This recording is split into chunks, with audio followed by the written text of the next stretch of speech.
Happy Tuesday. I am so glad that you're here. Today's encouragement has to do with our heart, and it has to do with our frame of mind and our mindset when we go to help other people. There are so many people in this world that are hurting right now, whether it's autoimmune disorders where they are in chronic pain and they look normal and they look fine, but they're miserable on the inside. Whether it's people who are recovering addicts, whether it's people who are single moms and they're feeling overwhelmed, or single parents, I should say, and they're feeling overwhelmed. There are so many different ways that people are suffering and hurting today. And God calls us to be his hands and feet. So God calls us to help other people. And I was reading last week about a a ministry, and I was reading about these people who ministered to people who were hurt, people who were broken, people who were recovering, people who didn't necessarily have social skills to the degree that other people have them. So people that were in progress. We're all works in progress, but these were people who needed a little extra help and needed a little extra boost in a lot of different areas in their life. And one of the things that they were talking about was that they would ask friends to help in their ministry. They would ask friends to help come alongside these people who were hurting, these people who were recovering. And they themselves would get discouraged and frustrated because the people that they asked to help would only help the people who were hurting if they behaved in a way that they thought that they should. Now, that might be really confusing, so I'm going to break it down, and I'm going to give an example that's not a real example, but to give you an idea of what I mean. So, Anne, who's made up in my mind. So, Anne is a recovering addict, and Anne needs help. And so there's this ministry that was created to help Anne and to help Anne get back on her feet. So, it's to help Anne spiritually. It's to help Anne physically, mentally, emotionally, and help her to recover. So she's been doing the hard work of recovering from alcohol or drugs. And this ministry has come alongside of her, and they have been asking other people to help as well. Well, these volunteers, they come in wanting to help and wanting to do good, but they only want to help Anne if Anne acts the way they want her to, if Anne is grateful enough, if Anne is socially acceptable enough, meaning she, um, reads social cues the way that people think that she should. If Anne is grateful enough, if Anne is healthy enough, if Anne is fill in the blank, whatever that could be. And when I read that, I thought to myself, how many of us are like that? How many of us start out with really good intentions? I want to help X, Y, and Z. I want to be a foster parent, or I want to work in a prison ministry, or I want to make blankets for the homeless and then pass it out to them. But then when life gets hard, or when things get tough, or when you have a foster kid come in your home and they cry 24/7 because they're scared or they're lonely, or they start to exhibit behaviors that are um, possibly dangerous for themselves or for other people, um, or they start to exhibit behaviors that are completely different from what you used to see with them, um, what then? We we should have a heart to serve.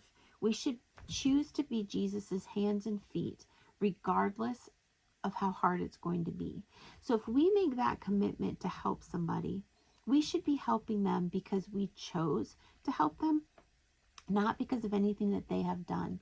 So just like a parent with a newborn, they go into parenting knowing that they're not going to get anything back from it. Like, it's going to be a one-way street for a very long time. The kid is hungry, you feed it.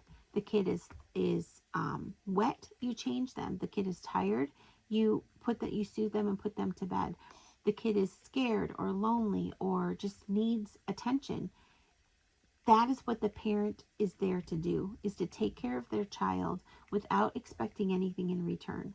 So if we could approach the situations that God puts us in, that God gives us the opportunity to accept, if we could approach those situations in such a way that we expect nothing back, but we're giving from a place of unconditional love, how much better will the world be? How much more changed would we all be? Because not only are you accepting Anne where she's at, Anne needs that grace, Anne needs that mercy. Anne is dealing with a lot, and she has come a long way. Just because she's not exactly where you think she should be at the time when you think she should be there, Anne has still made great strides. And those need to be celebrated. And she needs to be with people that will celebrate those. And she needs to be with people that when she messes up, because she will, we all do, that she has that freedom to fail. And somebody offering her a hand to help pick her up and try again. I don't know about you, but I work so much better when I have somebody who gives me grace and mercy when I screw up versus when I just hear condemnation and judgment. So when I heard that the other day, I thought that would be a great thing to encourage people with today. So what is it that God is calling you to do? And maybe it's something as simple as at home yourself when you make a dinner and your kid or your husband makes a comment that the dinner is gross or we have to eat this again or something like that. Maybe it's something as simple as just holding your tongue, giving them grace and mercy, or saying, you know what, this is what we're eating today. If you have other ideas for later this week, or you want to help me make dinner later this week, or you want to make dinner yourself, depending on their age, the kitchen is yours, whatever. But just ways to come alongside people, not necessarily, the parent child thing is a little different because we are called to train up our children. So allowing disrespectful behavior from them is not the same thing as coming alongside somebody who is recovering or somebody who is not necessarily meeting your standards, whatever those standards are. So that's very different because we need to train our child to not be disrespectful. But what is one thing that you can do today that would help show Jesus's hands and feet without expecting the person that you're helping to meet a specific standard in order for you to help them? I guess that's really just the encouragement and the question that I have for you today. So if you liked this video, hit the like button. If you would subscribe, that would be fantastic. And if you would share it with a friend, that'd be even better.